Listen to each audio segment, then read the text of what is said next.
You know what the biggest scam in the IT industry is? It's the idea that you need to pay $5,000 a month just to see who is trying to hack your server. I've worked in enterprise environments where we spent absolute fortunes on tools like Splunk or Datadog. And don't get me wrong, they are fantastic tools. But for us, for independent engineers, developers, and small businesses, that pricing is insane. But here is the reality. If you have a server connected to the public internet, you are being scanned, right now, as I speak. So I'm not going to show you how to install a basic antivirus today. That's kids' stuff. Today, we are building a military-grade security operations center, ASOC, using Wazuh. It's open source, it's free, and honestly, it's better than most of the paid stuff I've used. We are going to set up the server, deploy agents, write a custom Python attack bot, and then watch the system auto-ban us in real time. My name is Anna, this is IT Solutions Pro. Let's secure the infrastructure.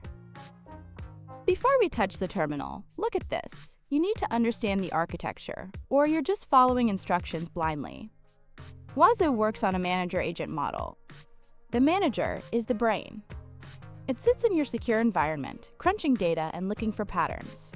The agents are the eyes. We install these on your web servers, your database, or even your personal laptop. They forward everything to the brain. We are going to deploy the manager using Docker. Why Docker? Because I value my sanity. I don't want to spend 3 hours configuring dependencies. I want it up and running in 3 minutes.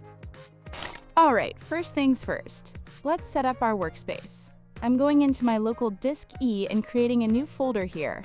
Let's name it Wazuh-Docker. It's always best to keep your server files on a dedicated drive to stay organized. Now, open your terminal inside this folder. Step 1. We're going to clone the official repository. I've placed the link in the video description for you. Now, pay close attention here.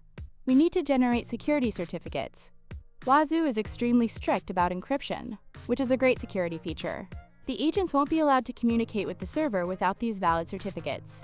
Go ahead and run the generator command. Perfect. Now let's fire everything up with Docker compose up -d. While Docker pulls the images, make sure your firewall allows traffic through port 1514. This is the main listening port for Wazuh. If you block this, your society will be flying blind because no data will reach the server.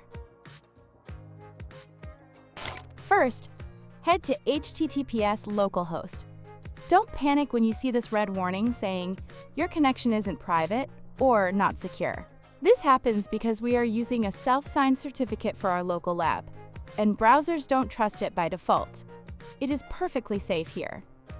Just click on Advanced and then proceed by clicking Continue to localhost, unsafe.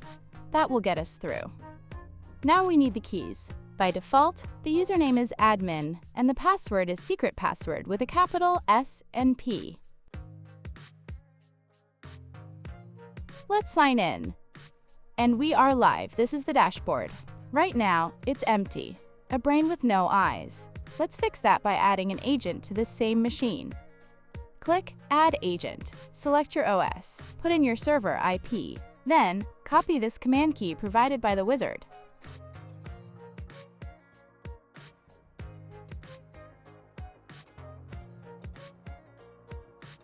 Paste it into PowerShell as administrator. Run it. And crucially, don't forget to start the service with Net Start Wazuh. Refresh the dashboard, and there we go, active. So the system is ready. Now we need to test it. I could sit here and type passwords manually, but we are engineers. We don't do manual labor, we automate it. Let's write a Python script that hammers our server with 100 connection attempts in a row. We want to see if Wazuh can detect a brute force attack and shut us down. First, we import Paramiko. This is what allows Python to talk to SSH. It's our virtual hacker. Now, instead of asking for user input, we create a loop, range 100. We are going to fire 100 login attempts at the server. Notice the password line. Password equals F, pass_I. This will generate password automatically. It simulates a bot trying different combinations. Here is the logic. We try to connect. If the password is wrong, which it will be, Paramiko usually throws an authentication error. We just print login failed. But here is the trick. We catch the generic exception and look at the error message. If the error contains no connection or refused, that means the server isn't just saying wrong password anymore. It means the server has stopped talking to us entirely. That is our success message. That tells us the firewall has dropped our IP. Alright, it's showtime. Let's run the attack and see what happens. I'm launching our Python script now. The target is set, the user is defined, and the bot is ready to fire off 100 password attempts. Now let's head over to the Wazuh dashboard and analyze exactly what happened behind the scenes.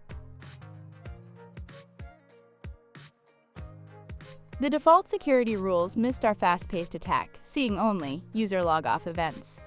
We need to teach Wazuh to recognize this specific pattern. Instead of digging into configuration files, we'll use the Wazuh dashboard to engineer a custom rule directly. We navigate to Management, then Rules. Here, we can inject our own logic. I'm creating Rule ID 100,003. This isn't just a rule, it's a trap. I'm defining the logic. If you detect 15 log-off events within 10 seconds, trigger a critical level 10 alert. By setting it to level 10, we automatically activate the active response system to block the IP without needing extra configuration. We save the rule and restart the manager directly from the dashboard. The trap is now set. Any high-speed attack will instantly turn the dashboard red.